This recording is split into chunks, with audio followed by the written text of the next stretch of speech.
Από το 2003 έπρεπε να έχει τεθεί σε λειτουργία ο άμεσος αριθμός κλήσης 7 ανάγκης 112. Προσφυγές στο Συμβούλιο της Επικρατείας, προβλήματα και ολιγορίες του ίδιου του Υπουργείου Προστασίας του Πολίτη κ. Τόσκα, όπως και άλλες καθυστερήσεις, φρέναραν την υλοποίησή του, αφού δεν είχαν γίνει όσα απαιτούνταν και είχαν αποτέλεσμα να μην έχουμε το 2018 προβλεπόμενη απαραίτητη ενημέρωση. Ομοίως δεν τέθηκε σε λειτουργία το ηλεκτρονικό σύστημα ΕΒΙΤΑ, που μέσα υπολογιστών και δορυφόρων θα έδινε σε πραγματικό χρόνο την πλήρη εικόνα της περιοχής και θα μπορούσε να βγάλει και σχέδιο εκκέντρωσης των περιοχών που κεγόταν.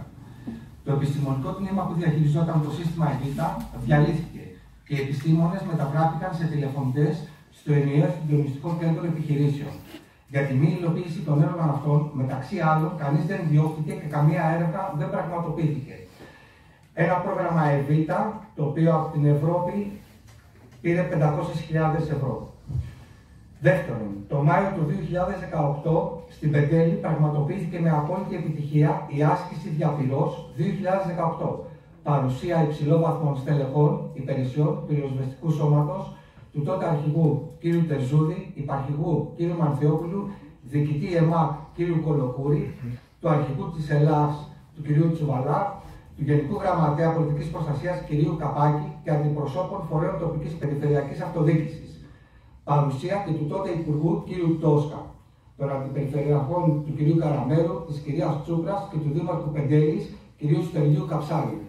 Στην άσκηση συμμετείχαν ηλεκτρισιοφόρα, καναντέρ, ελικόπτερα, ακόμη και drones, ενώ εμφανίστηκε και μοτοσυκλέτα της περιοχής της ομάδας Θησέας που ήταν ανενεργή το 2014. Τον Ιούνιο του 2018, σε συνεδρίαση με θέμα πολιτικής προστασίας της περιφέρειας της Ειδικής Μόνιμης Επιτροπής Περιφερειών της Βουλής, ο Γενικός Γραμματέας Πολιτικής Προστασίας, ο κ. Καπάκης, διατράτωνε την επιχειρησιακή ετοιμότητα του πυροσβεστικού σώματος, υπερτονίζοντας το εξαιρετικό σύστημα δασοπυρόσβεσης που ειδικά στην Αττική και στα περιφερειακά δάση η φωτιά σβήνεται με 1-2 οχήματα και με την κοινοποίηση του πρώτου εναερίου μέσου που ξέρουμε ποιες είναι οι επικίνδυνες ώρες, όπως έλεγε. Λίγο μετά τα ίδια εδάφη κάηκαν και κανείς δεν γνώριζε τίποτα για τη μορφολογία της περιοχής. Ενώ τις επίμαχες ώρες της φωτιάς κανένα εναέριο δεν πέταξε και καμία κινητοποίηση οχημάτων δεν έγινε. Τέταρτο, από την προηγούμενη ημέρα και ενώ γνώριζαν τις συνθήκες που θα επικρατούσαν, όφυλαν να θέσουν σε ετοιμότητα όλους τους μηχανισμούς προστασίας, να μετασταθμεύσουν οχήματα και αέρια μέσα και να θέσουν σε ετοιμότητα υπηρεσίες και φορείς. Δεν είχε γίνει. Πέμπτον, την ίδια ημέρα όφυλαν να έχουν θέσει προσωπικού και σταθμούς σε ετοιμότητα. Ήταν υποστελεχωμένοι και παρά την εκδήλωση πυρκαγιών σε Κορινθία και Κινέτα, δεν διάταξαν έγκαιρα γενική επιφυλακή, ενώ είχαν τραβήξει όλες τις δυνάμεις εκεί, αφήνοντας την Ανατολική Αττική γυμνή. Έκτον, δεν έγινε αέρια επιτήρηση από τα ελικόπτερα του πυροσβεστικού σώματος, ούτε σε συνεργασία με όποιον άλλο φορέα. Παραδείγματος χάρη, πολεμική αεροπορία, αστυνομία, λιμενικό ή την ΙΕΜΣ. Όπως όφιλε, με αποτέλεσμα να μην έχουμε επαρκή ενημέρωση και κατά επέκταση ούτε και εικόνα από αέρος. Έβδομο, στη φωτιά Ταού Πεντέλης εκκίνησε περί ώρα 16 και 20. Η ανταπόκριση αρχική αναφορά για το συμβάν στο Ταού Πεντέλης έγινε αργότερα περί ώρα 16 και 39 και η επίσημη αναγγελία της στις 16 και 51. 30 λεπτά μετά. Στο διάστημα αυτό δεν έδωσε κανένας την πρέπουσα σημασία και δεν κινητοποιήθηκε καμία δύναμη. 8.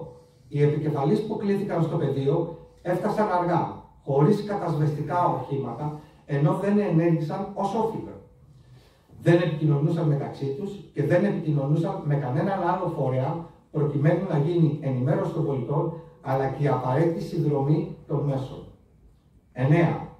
Στο ΕΣΚΕ δεν υπήρχε καμία ουσιαστική επικοινωνία με επίγηση επικεφαλής, αλλά ούτε και ενημέρωση μεταξύ φορέων, ενώ δεν έγινε μεταβίβαση πληροφοριών. Αγνώρισαν πλέον την πληροφόρηση των πολιτών, που από πολύ νωρίς καλούσαν το ΕΣΚΕ και τους έλεγαν ότι καιγόμαστε. Η επικοινωνία μεταξύ του εναέριου συντονιστή, κ. Λάμπρη, και του ιδίου τότε υπαρχηγού δεν αξιοποιήθηκε με κανέναν τρόπο. 10. Ενώ άμεσα έγινε αντιληπτό ότι η φωτιά και τεράστια δυναμική αγνοήθηκε από όλους και δεν έγινε κανένα σχεδιασμός ούτε για την οργανωμένη απομάκρυσή μας, ούτε και έστω μια εισήγηση για τη λήψη μέτρων εκ μέρους μας δεν έγινε ποτέ ενημέρωσή μας για το επικείμενο κίνδυνο. Και όμως δεν έγινε ποτέ ευαίσθητη πυροσβεστική και ούτε δημιουργήθηκε ο φάκελος καταστροφής που όφιλε το πυροσβεστικό σώμα και ο Γενικός Γραμματέας Πολιτικής Προστασίας. Το γεγονός αυτό γνωστοποιείται και στην έκθεση της Εθνικής Αρχής Διαφάνειας. Σε ό,τι αφορά την ΙΕΜΣ, ενώ διενεργήθηκε ΕΔΕ που αφορούσε ενέργειες ελικοπτέρων και ψευδώς αναφερομένες 37 ρήψεις, παρόλα αυτά υπεύθυνος για τη συμπλήρωση του βιβλίου ήταν ο κ. Κλεφτοσπύρος. Δεν κλήθηκε να καταθέσει ποτέ, παρότι ήταν δική του η ευθύνη. Κανένας εισαγγελέας δεν επενέβη για τα πειραγμένα βιβλία. Ο τότε Υπουργός Εσωτερικών, κ. Κουρλέτης, που ήταν παρόν, δεν κλήθηκε ποτέ να καταθέσει για το ρόλο του και τη θέση του στο ΕΣΚΕ, όπως δεν κλήθηκε και ο τότε υποστράτηγος του Πυροσβεστικού Σώματος, που ήταν επίγειος επικεφαλής από τις 18:57 και έκανε συλλογές. 11. Η δράση της ελληνικής αστυνομίας κατά τις ώρες εξέλιξης της φωτιάς ήταν μία και μοναδική. Έσπρωξε όλα τα αυτοκίνητα μέσα στο μάτι, αποτρέποντας τη διαφυγή. Στις 18 και 13 δόθηκε εντολή για διακοπή της κυκλοφορίας μεταξύ διασταύρωσης της Ραφίνας και Αγίας Μαρίνας. Περί τις 18 και 18 και μέχρι 18 και 40 περίπου η φωτιά πέρασε στο μάτι. Όσα αυτοκίνητα βρισκόντουσαν μέσα εκλοβίστηκαν. Στη δήλωσή του στη συνέντευξη τύπου που δόθηκε 2 ημέρες μετά, 25 Εβδόμου του 2018, ο τότε αρχηγός της Ελλάς, κ. Τσουβαλάς, τόνισε πως εάν η τροχέα δεν έκανε αυτή την ενέργεια, μπορεί να βρισκόμασταν σε μια τραγική εικόνα ενός δρόμου, λεωφόρο Μαραθώνος, με καμένα 500 ως 1000 αυτοκίνητα. Είχε δίκιο. Αντί αυτού, είχαμε τις εικόνες από πολλούς δρόμους με καμένα 500 ως 1000 αυτοκίνητα και από αφορκωμένους επιβάτες. Δικαίως ένιωθε περήφανος για τις υπηρεσίες της Ελλάς και την αποτελεσματική δουλειά που έκανε. Και έτσι δεν ζητήθηκαν ευθύνες από την Ελλάδα για την ολοσχερή καταστροφή οχημάτων που κινούνταν στη λεωφόρο Μαραθώνος.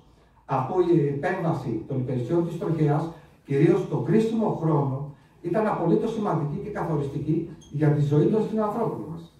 Αυτό βέβαια που αμέλησε να προσθέσει ήταν ότι αυτό που καθόρισαν τους τόσους επιπλέον νεκρούς θα είχαν. 12.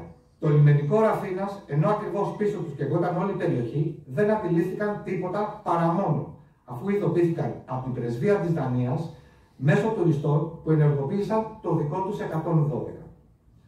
Άφηναν τα πλοία, αντί να τα εκτρέψουν προς όποιο άλλο λιμάνι να ξεφορτώνουν αυτοκίνητα στη Ραφίνα, που έφταναν και στους δρόμους για το μάτι, με αποτέλεσμα να δημιουργηθεί κυκλοφοριακό κομφούσιο.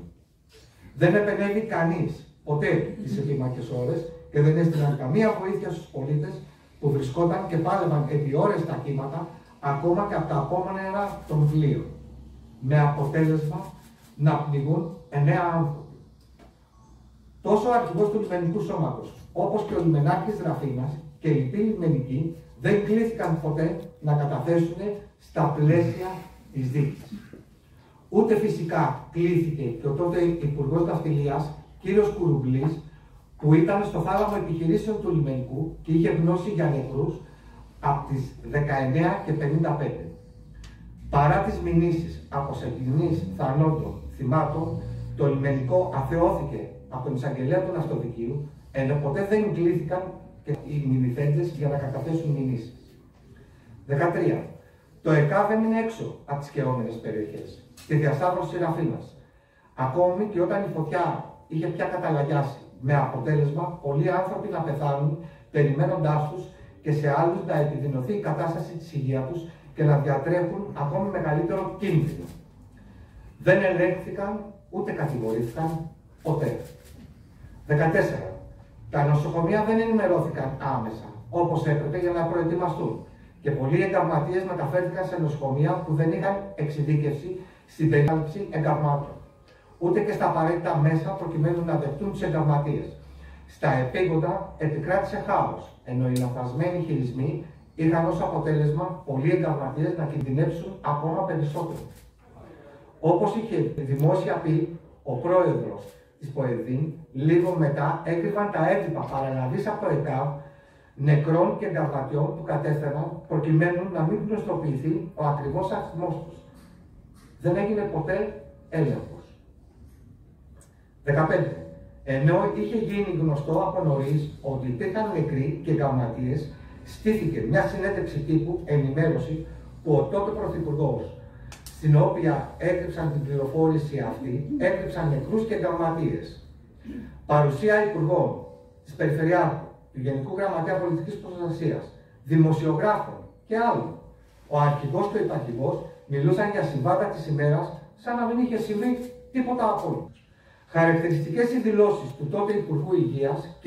Πολάκη, για κάποιους λίγους τραυματίες που μεταφέρθηκαν άμεσα και μετά νεκρούς και εγκληματίες που θολώναν την εικόνα για αυτούς. Παρόν σε εκείνη τη συνέντευξη τύπου και μετέπειτα αρχηγός κόμματος που θεωρεί ότι δεν έχει γίνει καμία συγκάλυψη. Τα γεγονότα όμως διαψεύδουν συνεχώς.